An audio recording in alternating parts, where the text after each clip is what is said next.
Bastiaan, we gaan praten over Willem-Alexander. Want jij speelt Willem-Alexander in de nieuwe VPRO-serie... die vanaf 1 januari op het scherm komt. Beatrix Oranje onder vuur. Hoe wordt iemand benaderd om Willem-Alexander te spelen? Ja, een telefoontje via het castingbureau. Zo makkelijk is het dus. Ja, zo gaat dat. En die bellen eens in de zoveel tijd en dan moet je opkomen draven. En meestal hoor je daar niks van. En heel af en toe dan krijg je een rol. En dat is meestal eens per jaar of 2 keer per jaar krijg je dan een rol van die 20, 30 castings die je doet. En dan kom je, ja, dan zit je in een klein, lelijk, aftans gebouwtje met een slechte verlichting. En daar zitten 3 mensen achter een tafel. En die nemen dat op, die casting. En dan zeggen ze, nou, je hoort nog van ons. En welk element, denk je, is dan doorslaggevend als je Willem-Alexander wil laten zien... zonder dat je nog bijvoorbeeld dikker geworden bent of andere dingen hebt gedaan om op hem te lijken? Nou ja, het helpt natuurlijk. Je wil denk ik natuurlijk wel de fysiek, je wil het wel begrijpen. En mensen geven mij af en toe het compliment. Althans, dat denken ze dan. Goh, ja, je lijkt er ook wel een beetje op. Ja. Dus dat zal natuurlijk helpen. Vond je dat een compliment? Nou ja, wat ik zeg. En dus dat is... maar ja, mensen moeten dat voelen. Ik produceer zelf theaterstukken. En dan ga ik ook casten. En dan wil ik ook het gevoel hebben dat degene die binnenkomt... dat ik denk, ja, dat begrijp ik wel. Maar waarom, leg dan eens uit, hoe is het dat jij dat moet voelen? Dat jij denkt, als ik voel dat ik Willem-Alexander ben... dan zal die ander het ook kunnen voelen? Ja, nou, ik heb prachtige audities gedaan voor rollen die ik nooit gekregen heb. Ja. Waarvan ik echt dacht, ik ben toch echt Klaas Bruinsma. Maar dat vonden zij toch echt niet. Dus dat weet je niet. Ik had wel het idee, ik heb een casting gedaan met Katja Herbers. Geweldige actrice. Ja. En die had zich ook heel goed voorbereid. En die had al een pruik op. En weet ik, die speelt Maxima, hè? Die speelt Maxima, pardon. Ja. En ik zat met haar en dat werkte. Gewoon, dat klikte gewoon heel goed. En dat voel je wel. Nu we hebben die films 2 van de 4 afleveringen mogen bekijken. Ja. En we hebben daar een rode draad in ontdekt. Die gaat namelijk over de vraag... is de een geschikt voor de troon? Dat gaat zowel voor Beatrix gaat er op een gegeven moment op... maar het spitst zich uiteindelijk toe op jou. Ja. Er is een fragment, dat laten we nu zien... waarin eigenlijk dat hele conflict heel erg goed wordt samengevat. De prins Willem-Alexander is op bezoek geweest in Sevilla... en gaat op bezoek bij zijn moeder en wordt dan stevig toegesproken. Wat wil je dan, mam? Dat ik word zoals jij? Dat gaat niet lukken. Ik doe dit niet voor mijn lol, Alexander. Ik doe dit bij de gratie Gods. Mam, alsjeblieft. Ik heb de afgelopen 20 jaar iets opgebouwd. Dat laat ik jou niet zomaar afbreken. Jij maakt jezelf veel te belangrijk. Wie vraagt jou om al die dossiers te lezen van A tot Z? Had je tijd beter aan papa kunnen besteden. Ga weg. Voordat ik iets zeg waar ik later spijt van krijg. Is toch zo? Ga naar huis, Alexander. Alsjeblieft. Volgens mij ben ik er wel klaar voor. Maar jij nog niet.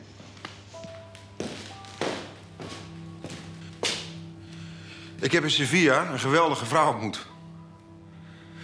Waag het niet om die ook weer af te wijzen.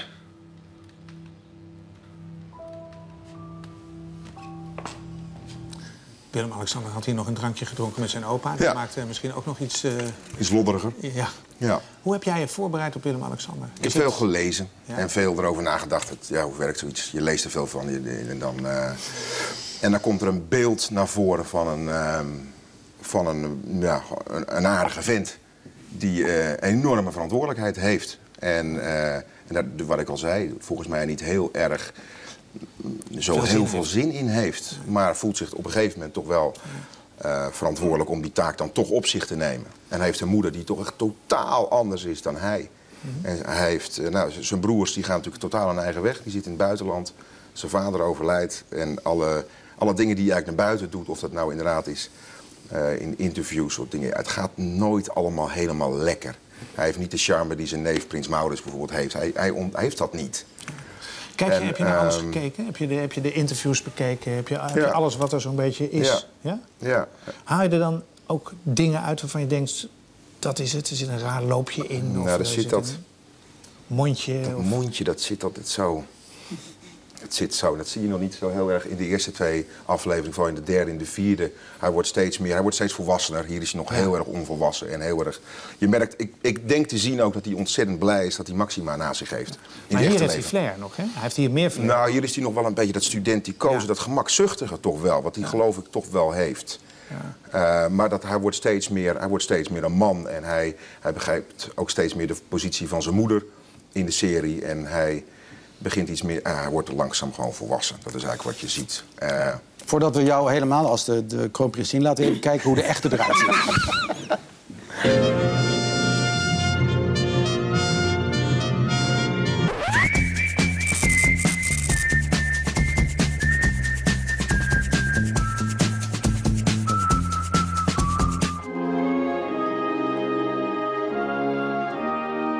Prins Willem-Alexander en prinses Maxima maakten bekend dat ze in Mozambique een vakantiehuis gaan bouwen. Ik denk dat als je daarin in gelooft, dan moet je ook durven je nek uit te steken en ook te investeren.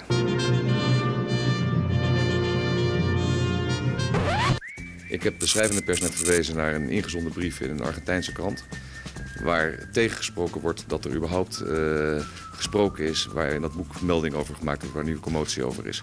Door wie is die brief geschreven? Dat weet ik niet. Dat was niet het meest gelukkige moment van prins Willem-Alexander. Nee. Herken jij iets van jezelf in hem? Nou, ik kan wel eens inderdaad, als ik niet zo lekker in mijn vel zit en ik ben op televisie, vind ik mezelf ook nogal vind ik mezelf ook te vast zitten. En denk, joh man, ontspan toch eens. Dat herken ik. Hij is een beetje generatiegenoot, is een paar jaar ouder. Zijn vrouw is ook wat makkelijker en charmanter op televisie dan hij zelf. Dat heb ik ook. En hij heeft 3 dochters. Hij komt ook uit een gezin met 3 zoons. Dus dat zijn de meest basale overeenkomsten waar je wel aan kan refereren als je zo iemand speelt. Ben je het eigenlijk ook een beetje met hem eens? Voor zover je die mening kan zien in de rol die jij hebt. Namelijk dat hij wel heel erg lastig wordt gevallen door de politiek. Dat vind ik. Ik vind het een beetje... Ik vind één dat we dat niet aan mogen doen. Of we zeggen met z'n allen en we geven een grote streep doorheen. We stoppen met de monarchie. Maar niet elke half jaar, of er nou een PVV is of een D66 is, volgens. We gaan nog eens eventjes een beetje aan dat voetstuk zitten morrelen. En ondertussen van hem wel vragen. Dat is gewoon een man met een gezin en een leven. En we doen maar alsof dat een soort muppet is waar je aan kan trekken. En god, doe eens leuk. Nee, eigenlijk nee. En we weten dat weet u als geen ander, die man die wil wel een inhoudelijke functie. Ja. En ik vind dat heel ongepast om die man daar met z'n allen voor te vragen. En dan kan je zeggen, nou, we hebben hem helemaal niet met z'n allen gevraagd. Maar volgens elke peiling die je vraagt, dan is het nog steeds zo dat de meerderheid van Nederland, hoe democratisch het dan ook is, als je zegt een monarchie, hoe democratisch is dat? Als je dus vraagt aan de meerderheid van de Nederlanders, wil men nog steeds de monarchie? Ja, maar er is gewoon zo langzamerhand wel een meerderheid die vindt dat ze slechts ceremoniële taken moeten doen. Nou ja, dat vraag ik mij af of dat echt, als het erop aankomt, of men dat wil. Omdat men ook dan zal zien dat je een ander soort invloed krijgt. Die Beatrix, denk ik, wie ben ik? Maar ik denk dat Beatrix de afgelopen jaren, tijdens de jaren van Pim Fortuyn en Van Gogh, et cetera, een hele goede stabiele factor was in die hele wankele kabinetten met de LPF. Denk jij dat zij wel zin heeft om op te stappen ten faveur van haar zoon? Nou ja, ik denk daar spelen we mee in de serie. Dat er al een aantal hele belangrijke momenten zijn geweest dat het de bedoeling is geweest. En toen kwam er inderdaad de moord op Pim Fortuyn en Theo van Gogh. En er zijn een aantal schandalen geweest natuurlijk met Willem-Alexander, waardoor je ook. Maar waren dat echte redenen of heeft zij die gebruikt om te kunnen blijven? Goeie vraag. Ja. Er zijn veel acteurs want het is niet de eerste keer dat Willem-Alexander gespeeld is. En het zal vermoedelijk ook niet, voor zover dat de geruststelling is, de laatste keer zijn. Een ervan is jouw broer, jouw overleden broer, Roef. Heb jij gekeken naar hem? Destijds, ja. Ja? Ja. Hoe hij, zeg maar, heb je nu nog gekeken hoe hij zich hij deed? Nee, dat is natuurlijk heel onverstandig om te gaan kijken. Dus een soort gekopieerd Drost-effect krijg je dan van hoe acteert iemand een echt persoon en dan gaan kijken. Nee, Nou ja, iemand. Het gaat over je broer. Ja, daarom. En dan komen er ook andere gevoelens bij. Dus dat moet je volgens mij heel gescheiden houden. Ja. Je bedoelt dat je het vervelend vindt om er dan ook naar te kijken? Dan krijgt die rol een ander iets. Dan krijgt hij een soort... dan krijgt hij een... Nee, ik heb dat bewust niet gedaan. Niet omdat ik het vervelend vind om naar Roef te kijken, want mijn huis staat vol met foto's van Roef, dus die zie ik vaak genoeg. Maar ik vond het niet verstandig om daarnaar te kijken. Ik heb ook niet naar andere acteurs gekeken die Willem-Alexander hebben gespeeld. Nogmaals, omdat ik speel niet de acteur die Willem-Alexander speelt, ik speel Alexander. Ja. Dus het is meer een inhoudelijke, professionele reden dan een persoonlijke reden.